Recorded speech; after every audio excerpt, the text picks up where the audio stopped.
Dark DAOs are essentially the most honest form of corruption that we've ever seen. I can't go out and buy a Bored Ape, but now I can potentially get access to the community. And, it can kind of add these elements of inclusion potentially in certain environments. It could be fatal because it's Web3 and Web3 bugs are really harmful.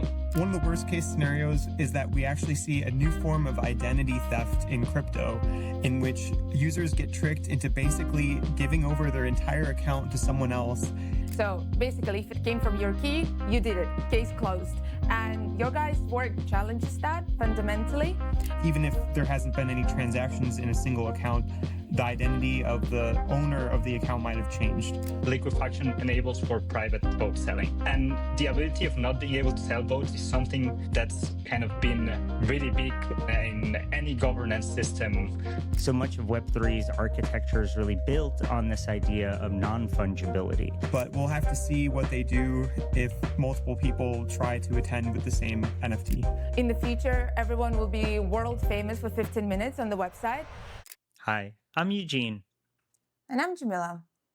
And this is the Governance Futures podcast, where we explore the past, present, and future of decentralized governance. This week, we had the pleasure of speaking with James Austgen and Dani Vilardell. James and Dani are both PhD students at Cornell Tech and are advised by Professor Ari Juels. James's research interests include blockchains, privacy, next-generation wallets, and trusted execution environments, or TEs. Dani has a background in mathematics and electrical engineering.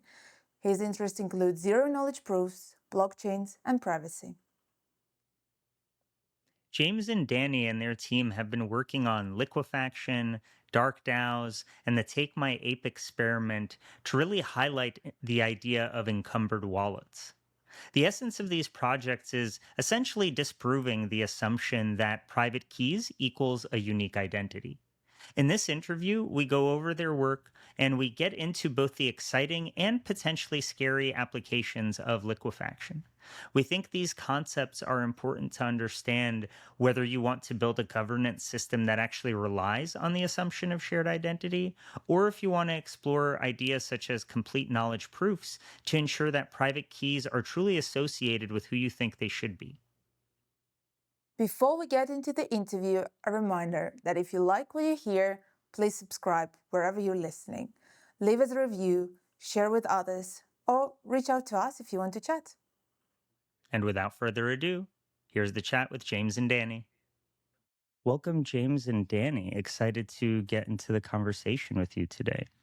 Yeah, thank you for having us. We're excited to be here. Yeah, and I figured we can start the conversation with some of the work that, you wrote around liquefaction and try to set some initial context before we fully dive into the conversation. And one element was that you wrote that in a lot of Web3 environments, a lot of assets are actually meant to be liquid, right? When we think of soulbound tokens, lock tokens, governance rights, there's a lot of applications where there's this inherent assumption that, things are kind of sticking with the wallet address or with the identity that is kind of publicly known. So in that sense, so much of Web3's architecture is really built on this idea of non-fungibility and being tied to an identity. So related to that, do you see that as an inherent fragility of Web3, and that's just been sort of the persistent reality, and liquefaction is maybe exposing something that's already been latent, or is it something that you think most people haven't fully come to terms with, and liquefaction might actually be this point of exposing something fundamentally new? Yeah, so the way I see it is that in Web3, you could always coordinate with other people. So you could always have like these private channels that you all agree on some policy and then execute on that. So like, for example, I know there exists today in DAOs these private Telegram channels where kind of some of the whales will come together and kind of agree on something, and maybe they'll barter with each other. But so I think in that sense, you could always agree with other people to coordinate in a way that the rest of the world doesn't really see. What liquefaction does is it enables you to do that in a way that you don't have to trust the other people. You don't have to know their identities, and you know that they will still follow through on this policy that you agree on. So it's really an enhancement of like some existing practices, but it is a revolution in the sense that you now can coordinate with lots of people at the same time. Yeah. I also feel like the kind of vision that people had when it came to ownership previous to liquefaction was a very natural choice, in the sense that makes a lot of sense to assume that if someone has the private key, they won't share it. So if you give like a S.1 token to a private key, that's going to be linked to the person kind of owning the private key. So once we present a way of kind of sharing private keys or constraining access to private keys, you're breaking an assumption that was really grounded and kind of not that trivial to break. And before we get into asking you to fully define liquefaction and some of the other elements around it in more detail, it would be helpful to maybe also contextualize what are some of the systems that you see as being most fragile and sort of not recognizing this element of the potential shareability of these private keys and these more non-fungible elements? Yeah, so kind of any system that makes the assumption that a particular blockchain address is associated with an individual or an individual entity is at risk of basically liquefaction undermining that assumption. So kind of the areas that I see where there could be great impact, like one big example is blocked tokens. So a lot of projects will launch with a token lockup period in which their original like founders, they can't sell their tokens for maybe the first year or two. And so the idea behind the lock tokens is to ensure that everyone has, who's participating in the founding of the project, has skin in the game. And with liquefaction, you could basically sell those locked tokens to someone else ahead of time, even though you don't have the ability to transfer it on the blockchain, undermining this crucial glue that will keep founders aligned with their projects. Yeah, that's one of the main kind of risks of liquefaction. Another one that kind of was the origin of the liquefaction project was what we call Dark DAOs. We'll dig more into that later, but that's basically systems to sell votes privately. It's reasonable to assume that if a DAO wants the ability of people to sell votes, then that can be implemented easily on top of a blockchain. The problem is that if a DAO does not want it, liquefaction enables for private vote selling.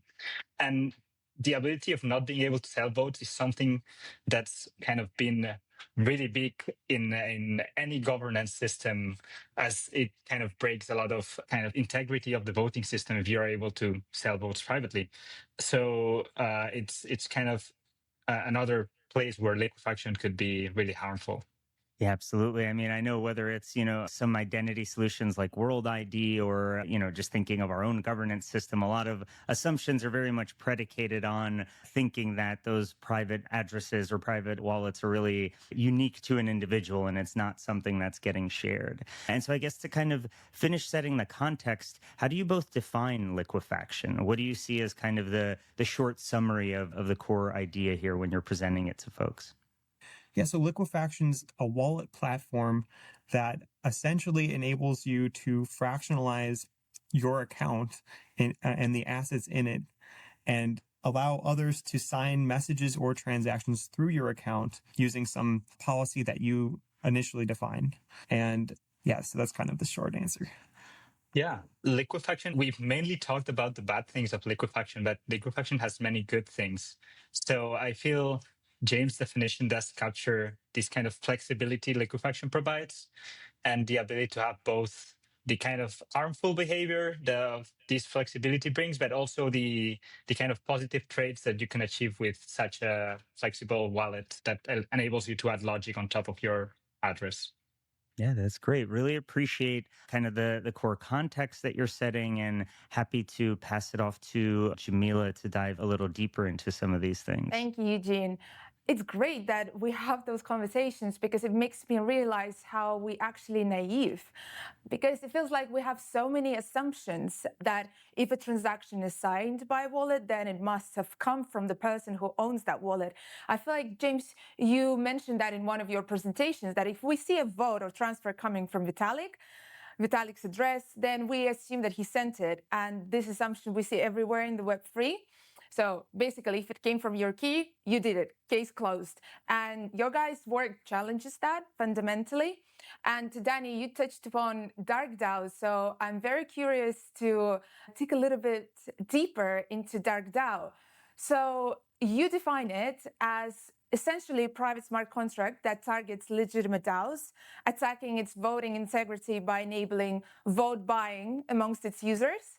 And you also connect the emergence of Dark DAOs with the state of decentralization that we have in the Web3. In your blog post, I believe you mentioned that the reason why we don't see Dark DAOs in the wild, just because DAOs are not decentralized fully yet. So before turning to talk about Dark DAOs, I was curious to hear from you, what do you think is the state and the trends when it comes to decentralization and governance? Because both your paper and the blog post, they are from last year. So today, as of summer 2025, where do you see those trends going? Do you see DAOs going towards more progressive decentralization? And just to flag it, we recognize that decentralization is a spectrum. Or do you see different trend and, maybe DAOs going towards more centralized structures? So very curious to hear from you both. Yeah, thank you for asking. Actually, our team worked recently on a project that kind of measures decentralization. And it kind of makes the finding that decentralization is not such a trivial concept in the sense that you could have a fully decentralized system, but have big clusters of voters that make the kind of governance system centralized. So James was one of the main authors of the paper, so I'm going to let him kind of dig into that. Yeah, so we kind of think that most DAOs are not yet really that decentralized. As I mentioned before, you could have these like private Telegram channels with all the whales, and they can kind of control the outcome of a lot of DAO proposals. What our work is trying to do is we're addressing what will happen if DAOs actually become decentralized. That's when dark DAOs might become an actual point of concern, because you would need widespread coordination in order to swing votes in that case. We're not there yet. You can still swing votes with a couple whales today. Yeah, you described dark DAOs as essentially decentralized cartels. So would it be fair to say that they are at the core anonymous cartels with fair programmable bribery built in? There's no central admin, no coordination overhead, no reputational consequences either. So would it be too bold to say that dark DAOs are essentially the most honest form of corruption that we've ever seen? Absolutely. So dark DAOs operate using these private smart contracts, basically. You can think of them as that. And so a lot of the rhetoric that you hear when smart contracts came out kind of at the dawn of Ethereum, that also applies to dark DAOs. So you can achieve trustless coordination for DAO votes using dark DAOs. Dani, question to you. What do you think worst case scenario that you might be preparing people for, you and James and your colleagues with your work on liquefaction? Where does this actually go if we're not paying attention? And when I was reading your papers, it looked like Dark DAO, it's some sort of meteorite that is going to hit the planet. And it's not the matter of how, but it's when. So curious to hear your thoughts a year after the paper was published, where things stand today. Yeah, I do feel like while liquefaction is a big threat to many like DAOs integrities, we also provide kind of a solution. We call that complete knowledge, which kind of ensures that people are not selling or buying their votes privately. So while I feel liquefaction can be a big threat, and more like also James was able to build what they call the Dark DAO Lite, which is kind of an upgraded version of Dark DAOs that enables you renting and selling your tokens in a really easy way. I feel like that's still not yet being deployed. And if it was deployed, in order to get used, it would have to kind of be published somewhere. People like the DAO organizers would know about it, and they could start requiring people to kind of provide complete knowledge proofs in order to vote, or kind of build some kind of walls to avoid this kind of vote selling if it was not desired. I do feel like there's some other places where liquefaction could be more harmful than it is in governance. I do feel like governance systems do need to be ready for it, though. one of the worst case scenarios is that we actually see a new form of identity theft in crypto, in which users get tricked into basically giving over their entire account to someone else. And the difference is with encumbered accounts, this could be done in a way that they have no longer have access to the account. And then now the user doesn't even have a way to prove that they once had access to that account. So it's like the whole identity of the account gets stolen. And the thief can basically continue to operate similar to the user, kind of tricking everyone. Thank you so much. That actually leads perfectly to my next question about Take My Ape experiment. I saw you, Dani, presented not long ago, and I had similar questions. So from what I understand, and I love that you mentioned Andy Warhol's quote, in the future, everyone will be world famous for 15 minutes on the website. So you could essentially gain a full control of the image. You can play with the ape. You can prove ownership via signature. You can even access only member-only areas. Can you just walk us through the idea behind it, how it works? And to your question, James, how does that change our understanding of, identity and reputation that is earned versus rented? Yeah, I'll take that one. We were really excited with the Liquefaction project, but as you may have seen in the paper, it's something quite complex and theoretical. So we were thinking on what's the best way to kind of showcase the power of Liquefaction to the world. And we came up with this kind of Take My Ape demo. It's not harmful. It's also not very kind of useful in terms of what's providing to Web3. It's more kind of showcasing what we can do with Liquefaction. And we set to build it. And during the Liquefaction project, we were able to kind of build a really compact module that allows the creation of policies that restrict access to the assets in the accounts and creates new encumbered addresses and kind of handles all the underlying Liquefaction logic. And then we were able to build our Take My Ape demo on top of that, a demo that shows Liquefaction by allowing people to own a Bored Ape for 15 minutes for the price of less than $1, for example. And how it's done basically is you create an encumbered account, an account that's under some Liquefaction policies, and you're able to do anything with that account, but kind of steal the ape. So you kind of get access to an encumbered account, send the ape to that account that you own because you're able to do anything with it, but you're not able to kind of send the ape to any account you want. Since you're able to sign anything with that account, you're able to sign kind of login challenges to take the Bored Ape Discord, for example, or enter the restricted areas in the website by kind of signing messages that they request with a specific nonce. And you're even able to sign transactions sending Ethereum if we implemented more policies on top of Take My Ape. So I feel this flexibility of renting your ape to someone, ensuring that it comes back to you and allowing them to kind of use it to access the metaverse is something really cool and really powerful.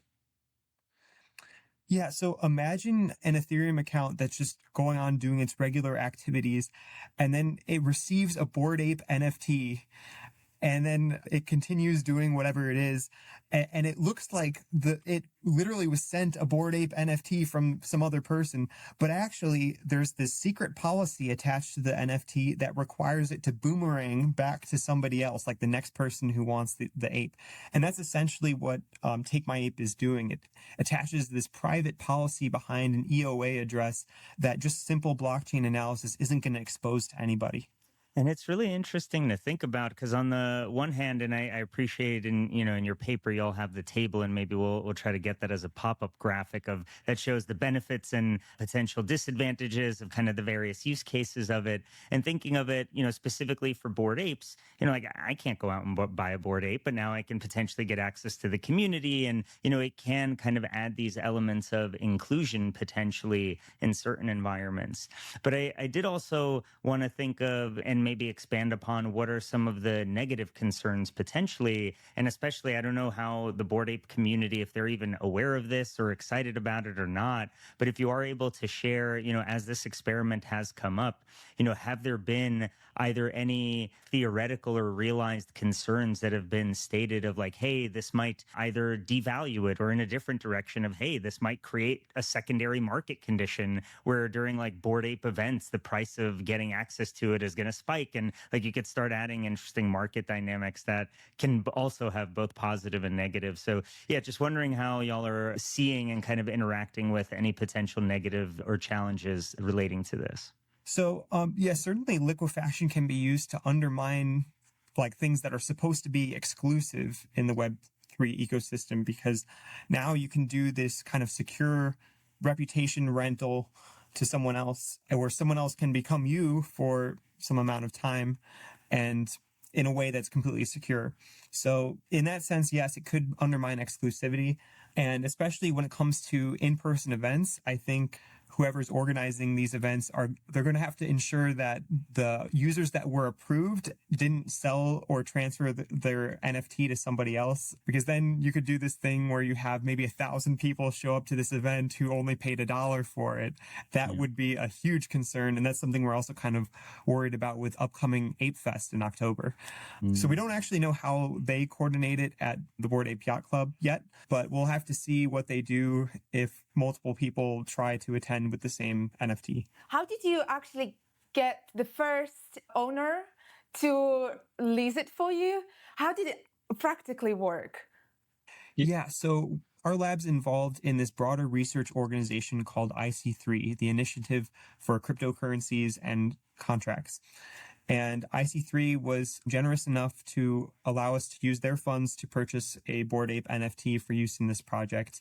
And we expect the Take My Ape demo to be live for at least a year, probably even longer, depending on how much people are interested in using it. Got it. Thank you for clarification. I was like, oh my God, who is donating? Who is this generous soul that is interested in research? Now it makes a little bit more sense, but also it would be great if someone volunteered their ape for research purposes. But yeah, I feel it'd be a bit scary though, because just a miss in the implementation and it could be fatal, because it's Web3 and Web3 bugs are really harmful.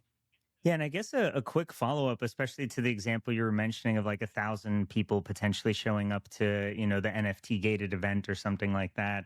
And especially as we see things like World ID, which, involves biometrics in a different way, though I know there's been papers, at least they're dated, they're a few years old. So I don't know if these issues have been addressed, but, that there were these like UBI farming effectively happening across those. And, it was effectively like a liquefaction type scheme, though I don't remember that they were exactly using that kind of architecture. But nonetheless, are there concerns that this actually pushes identity towards being more physically linked and actually having like biometrics enabled into identity and kind of increasing the desire for that as an unintended consequence? Yeah, I'm not sure about that. The solution we kind of provide against liquefaction is not linked to biometrics, but more linked to proving that you actually know the private key. The thing with liquefaction is that when we are renting the NFT to someone, or we are sending the NFT to their account, they don't know the private key to the account. If they knew it, they could just sign a transaction sending the NFT to anywhere. So the property you want to kind of prove when kind of showing that liquefaction is like your account is not encumbered, so it's not under liquefaction policies, it's just showing that you actually know the private key. I'm sure that some biometric kind of solutions when it comes to moral WorldCoin kind of voting or more real life voting could also provide a possible solution against many of liquefaction accounts. I also think that it's not strictly necessary nor maybe the best solution. thank you so much. I would like to dig a little bit deeper into complete knowledge. James, you offer paper together with your colleagues, and from what I understand, complete knowledge could be used to protect creator royalties and NFTs and help link KYC credentials across wallets. And is this some sort of new compliance layer that is built cryptographically instead of legally? And also, I'm curious to hear your thoughts on what systems do you think should be requiring proof of complete knowledge, and who is essentially responsible for implementing those standards? Yeah, so I would say that this is not necessarily a new compliance layer. It kind of keeps the existing status quo of every address is owned by like some individual or entity. And that's kind of the underlying assumption behind certain types of KYC systems and then also NFTs. So when it comes to NFT royalties, like currently when you sell an NFT to someone else, it has to initiate an on-chain transfer. And with liquefaction, you could transfer ownership without doing that. So it would kind of undermine any sort of royalty system within the NFT contract. But with complete knowledge, you now get those properties back to where we've been operating with them for years. So it kind of just keeps the status quo. Once we start seeing liquefaction type effects actually popping up in the ecosystem, then the applications that are being affected by it should probably start transitioning to requiring proofs of complete knowledge. I will say complete knowledge is still kind of in its infancy, and we're still working on making it more accessible to everybody because it currently relies on some specialized hardware. Although we do have an implementation that runs in Android phones, so that's pretty good so far. But we think it will matter more when we actually start seeing activity using liquefaction. Yeah, and here perhaps a bit more technical questions. In your paper, you mentioned that there are two main ways to enforce delegation without relying on a trusted third party. It's either secure multi-party computation, MPC, or trusted execution environment, TEE. And you argue that the latter is the most practical option compared to MPC. So could you walk us through why that is the case, and perhaps share some of the examples that would illustrate that advantage in practice, especially for those who are not as competent in technical terms, but are very curious to learn about that? Yeah, so maybe a simple way to put it is that multi-party computation generally requires a large communication overhead. And so essentially, if the multiple parties that are using MPC are in different places on the network, like maybe in different countries, it basically might require a lot of latency, a lot of communication to do something that's rather simple to do in a TE. So we use TEs in liquefaction because it enables us to do a lot of private computation with basically the speed of a computer. So it's very fast compared to MPC, which might require kind of these long distance coordination for back and forth for a long time to do rather simple task. MPC is great for specific applications, but with liquefaction, we're thinking more general purpose policies, general purpose computation. Thank you so much. I think now I have a bit more clear idea. And I always appreciate when people with technical background just, try to simplify it to the terms where a person like me with absolutely zero technical background can understand that. I wanted to also point out that you've open sourced Dark DAO, which is essentially a bold move, especially given that we were talking about some of the potential threats that they pose. And yeah, first question, was it a hard call to make? No, I think everyone in the team really we wanted to open source it. We're not really interested in keeping things to ourselves, especially since the concept is technically not that difficult to implement. But kind of the reason we decided to open source it especially was that the original instantiation of Dark DAOs came out in this 2018 CoinDesk article and this corresponding blog post by Phil Dyan.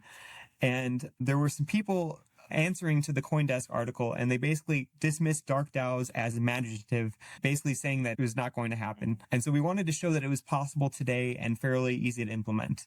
Yeah, I want to point out that we did not only open source the Dark DAO code, but kind of a really flexible general liquefaction model. So any application that's built on top of encumbering addresses and liquefaction can be implemented with very few lines of code using this module. So considering all the threats, there are also beneficial use cases like securing DAO treasuries or avoiding Constitution DAO style auction vulnerabilities, right? So I'm curious to also hear, give maybe a little bit of a predictions. Where do you think it's going? What are you focusing in your research next? Do you think by exposing and proving that dark DAOs in fact is a very real practical threat, where do you see your research going forward? Yeah, there's, as we point out in the paper, there's many constructive use cases of liquefaction. You've pointed out a couple. One that our team is really excited about is what we call the overlay smart contracts. Basically, it allows you to kind of add smart contract logic to chains that do not have these capabilities, for example, Bitcoin or XRPL. And by doing that, you don't only allow for this kind of more complex asset treatment on top of Bitcoin, but also it allows for things like atomic swaps between different assets on different chains. And this kind of interoperability between blockchains is something that I see built on top of liquefaction in the future. It provides some really good properties when it comes to having to wait for finality and even some security guarantees that many bridges do not currently have because of its decentralized properties. Yeah, a lot of bridges today, you kind of just send your money and you hope that it winds up on the other side. And we think with liquefaction, we'll be able to write some bridge code that's really simple, that even like fairly like technical, but regular people could understand. Yeah, thank you so much. I also wanted to pick up on what Eugene previously mentioned. It feels like this rentability, if I could call it this way, creates a whole new different market, essentially similarly to like Airbnb, where we have ability to rent someone's credentials. So like my initial thought is like, oh my God, we fight for this notion and assumption of authenticity, ability to prove, and now it feels like it's this assumption is more liquid. So I'm curious to also hear from you, Dani and James. What do you think is going to be going, towards? What markets you anticipate, and how will that change the dynamic, which we see today, for example, an ownership or NFT, POAP, whatever you might call it, essentially is integral to someone's identity and proving certain credentials. So yeah, please, would be very interesting to hear your thoughts on that. I feel like most of the kind of harmful use cases of liquefaction are the ones that break this link between the identity and the asset that's supposed to be linked to the identity. So I do feel like these kind of assumption-based use cases of liquefaction are going to be eventually patched using complete knowledge. I also feel like the privacy guarantee that liquefaction provides is the one property that builds most of the constructive use cases. So in the future, we are going to see, for example, more legally compliant privacy pools built on top of liquefaction, more kind of auction-based systems built on liquefaction for more privacy reasons.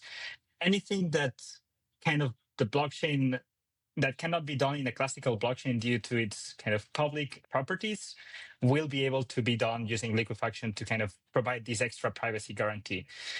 But I do feel like this kind of detachment between the identity and the private key is something that in many cases is not desirable. Just follow up here. Whom do you see would be the first to jump on that trend as the notion of rentability and liquefaction becomes more and more accepted and people become more and more aware of that? Yeah, first of all, I feel privacy preserving blockchains will be really interested in that. I mean, it's kind of a big market that's opening up now, building liquefaction applications. Those are built on top of privacy preserving blockchains. So they will kind of want people to build companies on top of that. I know of a company that's starting now to implement the locked token selling. This has already been done on top of some kind of legal contracts, but now can be done more automatically using liquefaction. And there's already a couple more companies that are kind of starting to build on liquefaction, but it's usually kind of using the privacy. I know another company that's starting to build privacy pools on top of liquefaction too. So it makes many applications that were previously built on top of some cryptographic, really complex constructions that can now be implemented in simple code, deployed in a privacy preserving blockchain, and be used by everyone much easier, much quicker, and less academic and more kind of industry side oriented. And here, James, question for you. Do you see any version of, so to speak, selective liquefaction where in certain cases, certain tokens could be much easier to share for purposes of, for example, increasing accessibility, and then in other cases, making it as hard as possible in other contexts? So just to draw parallels between, is there a spectrum of liquefaction?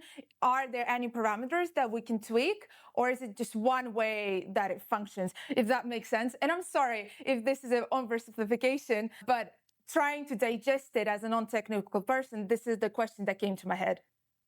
Yeah, so certainly you can have different policies for different assets. And so you might have a policy for your high value NFT that like you want to make sure it's super secure and maybe you do want to rent it to your friends, but you don't want it to go any further than that.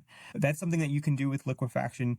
And maybe there are other assets that are more strict about who's able to maybe rent the token or what they can do with that way. And so maybe for other assets, they'd require the proof of complete knowledge, or they'll require you to use a specific policy that has their own restrictions. There's a lot that's possible because liquefaction is so general purpose.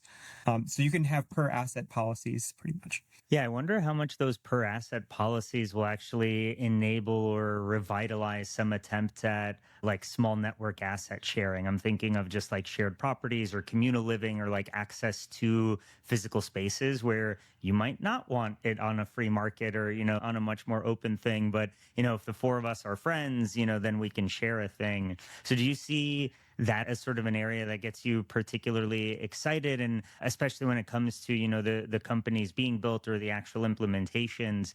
Are you seeing things kind of working towards that direction yet? Absolutely. So yeah, that's another critical thing that we should cover, is that liquefaction essentially enables you to create these enriched private access structures in ways that existing assets don't give to you. So maybe you have some smart contract that's already out there that lets you rent properties or something like that, but it doesn't let you like have some fine-grained private access control system. Liquefaction can be put on top of that contract and manage all of that privately for you. So I'm super excited about those types of applications where we can take assets that need those and give them more powers through the wallet itself. Have you guys convinced your lab to start doing like card identity for access to your physical lab using liquefaction? Yeah, I feel liquefaction only works when you have some kind of private key that you're kind of hidden. Once you have this kind of identity that's linked to something so intangible as a string, then you can apply liquefaction on top of it. But physical access to cards, or that's why like real governance system require you to show the ID. That's hard to break using liquefaction. Oh, impossible to break actually. In one of the blog posts, I remember you mentioned that vote buying may be illegal in political elections, but it's very much legal in DAOs. And I love the reference that you said that vote buying in DAOs would probably follow this trend that we have in Web3 of just monetizing everything from people's friends to MEV. So I'm curious how liquefaction will change the delegated governance as we know it today, which is a predominant form of governance participation in DAOs. Do you have any thoughts on that? Absolutely. So like currently, if you delegate to someone, you're not making any money off of that. And maybe there's a bunch of proposals in some DAO that you have DAO tokens in that you don't care about the outcome for. So like maybe there's some DAO that's like has a proposal to change the interface color or something like that. And maybe you just don't care and you want to make some money off of the people that do care and want to influence the outcome. Well, in the future with liquefaction especially, you can start profiting off of all of the proposals that you have no hard direction for. So we've even created this completely non-voting derivative DAO token that we call a Dark DAO Lite token that will automatically sell your vote on every single proposal and essentially act as like a liquid staking platform for DAO tokens. So maybe if you aren't going to use the DAO for a year or something, but you still want to keep your DAO tokens, you would use the Dark DAO Lite that will automatically sell your votes. So that's might be where it's going, where you can have more ability to profit from your DAO votes, as where previously you didn't. Yeah, and I hate to be this person, but it seems like a lot of conversations around the future of governance somehow involve AI agents. So let me just throw this question to you guys. How do you see AI agents coming in, and whether that would intensify the risk of dark DAOs or, all associated threats that we were just talking about? Or do you think that may not pose such risk? So maybe you want to share any of the perspectives on this. So yeah, there is a risk that all the AI agents will be tricked to making the same decisions on the same proposal.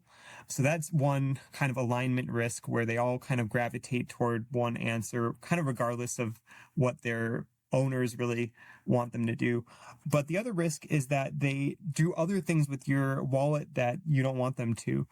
And so Liquefaction can enable you to do this private delegation where you can make it look like you're voting in the DAO, but it's actually an AI agent that's helping you do that. And the benefit with Liquefaction is you don't pay anything to do this extra delegation. And the AI agent that's controlling your Liquefaction wallet would only be able to help you sign votes and wouldn't be able to control any of your other assets.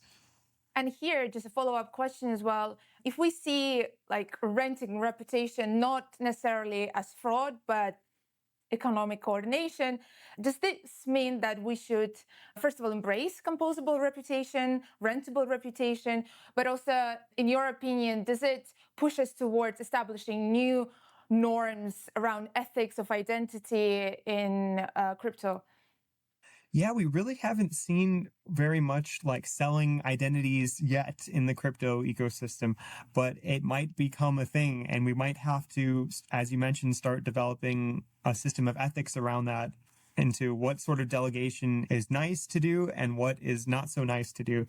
Certainly, there's a lot of economic coordination that will be involved with that, because I don't think people are going to release their identities temporarily, even for free.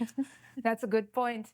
Is there anything that, James, you would want to warn the general public about when it comes to liquefaction and just the future directions, in governance and the way we think about identity and this whole idea of one person, one wallet? Absolutely. So currently it's pretty easy to track on the blockchain what's happening. And a lot of people enjoy using block explorers to give them the bigger picture and also reveal exactly what happened in the past. But with liquefaction, it kind of shows us that it's possible to do a lot of things privately, especially like transferring ownership completely privately in a way that doesn't create any on-chain transactions. So I will warn that kind of viewing the blockchain as a complete history is going to be challenged with liquefaction. And you should be careful not to assume that identities remain consistent, even if there hasn't been any transactions in a single account.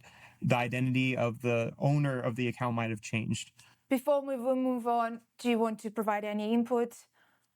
Yeah, I guess I'll mention that TEs have a history of being broken into. And so with liquefaction, we do require that the key remains inside the TE blockchain that liquefaction runs on, so that other users using that account are able to access it.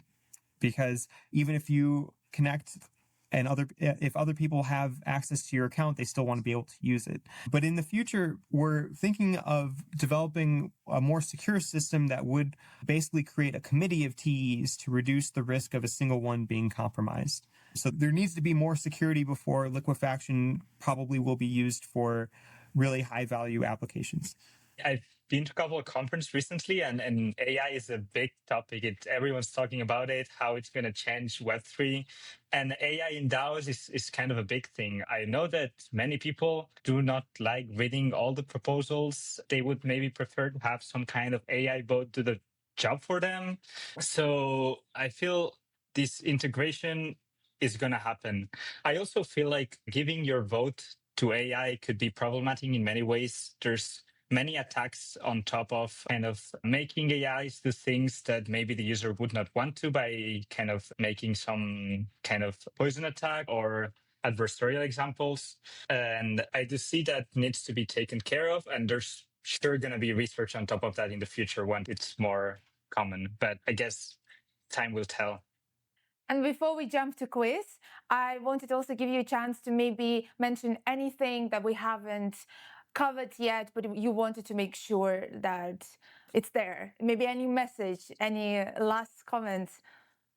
I would advise people to kind of get familiar with liquefaction, the concept, how complete knowledge interacts with it, and rethink their applications from this kind of new ownership viewpoint, because it's gonna definitely be a bigger thing in the future.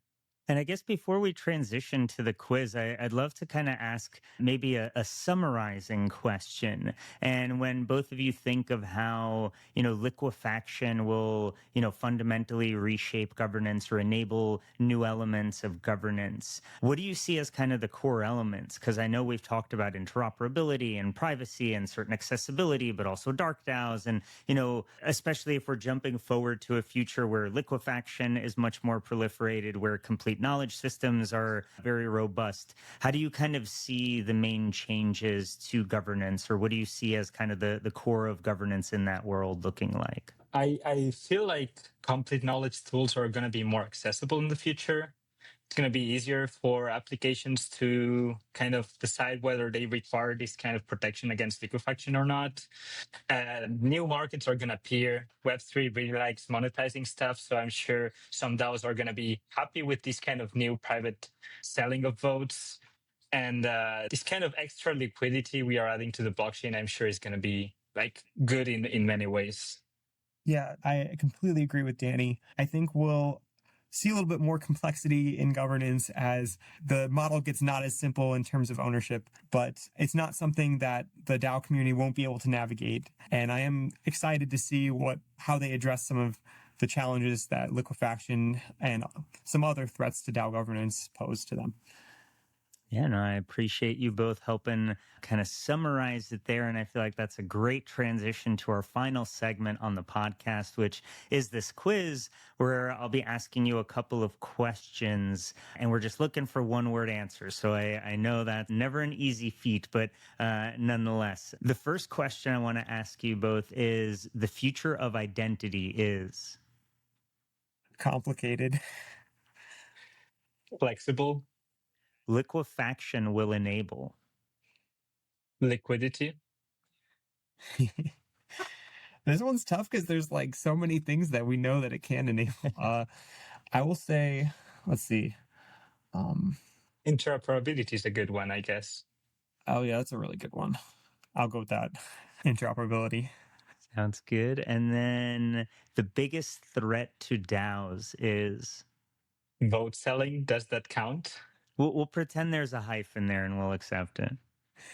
I'd say whales. Whales are still a threat today. I feel like we could have focused the whole conversation on those Telegram groups that are the equivalent of smoky backdoor, private club type environments. Yeah. But with the final quiz question being, again, just one word, what's the future of governance? Web. Web of trust, web of lies. It's going to be a big spider web. All the webs. Yeah, I'd say decentralization. I feel a good governance system has to be decentralized. Amazing. Well, thank you both so much. This has been a great conversation. Really appreciate both the research you both are doing and leading and are part of. And yeah, thank you for both doing it and helping make it more accessible for people by joining here. Really appreciate it. Thank you. Thank you for having us. Thank you so much for having us. Thanks for tuning in. The Governance Futures podcast is sponsored by the Scroll Foundation and produced by the governance team at the foundation, Eugene Leventhal and Jamila Kamalova, with editing support from Credential. Any music and photos are attested in the episode description. If you'd like to get in touch, reach out over Twitter at gov_futures, or you can email us at governance@scroll.io. Until next time.